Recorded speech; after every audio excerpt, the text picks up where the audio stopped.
Très chers amis, bonjour. Nous arrivons à la paracha Shemot. Et au début de cette paracha, on nous mentionne les 70 Hébreux qui sont rentrés en Égypte, ainsi que Yosef et la disparition de ce dernier. Ainsi, au verset 5 du premier chapitre, nous lisons Vayamot Yosef Verol Echav, Yosef est mort ainsi que tous ses frères, Verol Hador Aou et toutes ses générations. Et Rashi pose la question, mais ne savions-nous pas que Yosef est mort? Alors qu'est-ce que le verset vient nous apprendre? Puisqu'effectivement, à la fin de la paracha de la semaine dernière, la paracha Vayechi, nous avions déjà décrit la mort de Yosef. Alors de quoi est-il question ici? Et Rashi de nous répondre, cela vient t'informer à quel point Yosef était un tzaddik. C'est lui, Yosef, qui s'est occupé de ses frères, de sa famille, qui était le berger pour le compte de son père. C'est lui, Yosef, qui était en Égypte, qui est devenu roi et qui est resté juste, qui est resté tzaddik, bien qu'il soit devenu roi. Et le Siftei Chachamim, le commentaire de Rashi, de préciser, effectivement, normalement, dans la logique des choses, lorsqu'on commence à acquérir du pouvoir, eh bien, on a tendance à délaisser un peu ses proches, à prendre la grosse tête, et lorsqu'il s'agit du rapport à la Torah, malheureusement, de délaisser la Torah et les mitzvot, et seuls quelques cas exceptionnels vont réussir à rester complètement vertueux, complètement fidèles à leurs principes, à leurs traditions, malgré le fait de prendre du pouvoir, une nouvelle position sur le plan social. Voilà donc le commentaire de Rashi, tel qu'interprété par le Siftei Chachamim. Et pourtant, au traité Brachot, à la page 55a, on enseigne sur ce même verset.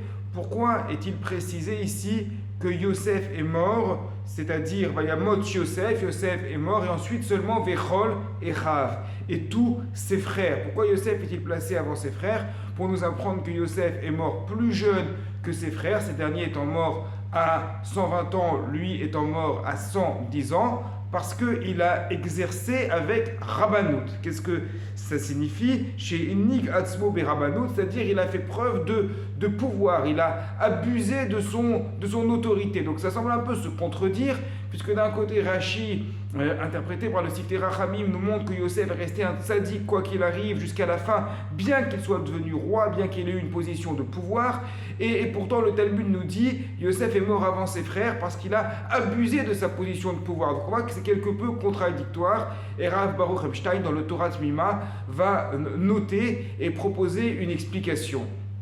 Qu'est-ce qu'on appelle que Yosef a usé ou abusé de son autorité? D'après Rav Baruch Epstein, cela fait référence à une seule chose que mentionne le Midrash, c'est qu'à chaque fois que ses frères lui parlaient, lorsque il ne se connaissait pas encore, ou il ne se reconnaissait pas encore, eh bien, il lui disait Avdecha, Avinu Avdecha, notre père, ton serviteur.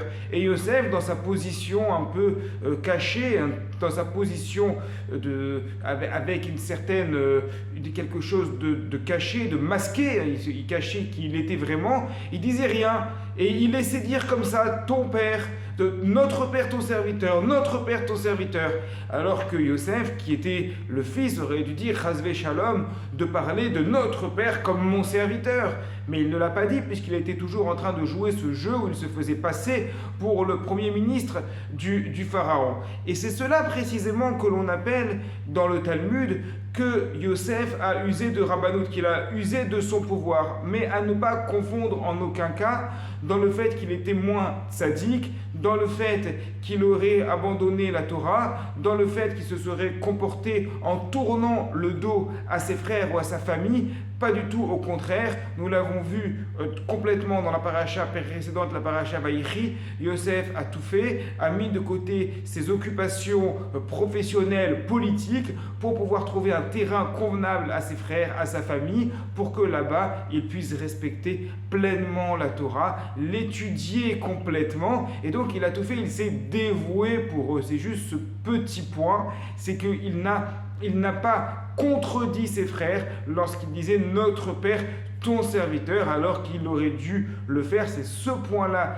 qui est noté dans le Talmud, mais en aucun cas Yosef ne s'est laissé abuser par le pouvoir, car de manière générale, évidemment, mieux vaut être dans la discrétion pour être certain de pouvoir pratiquer correctement ces mitzvot plutôt que de se placer volontairement dans des défis que constituent le pouvoir et la fréquentation des hautes sphères. Shabbat Shalom à toutes et à tous.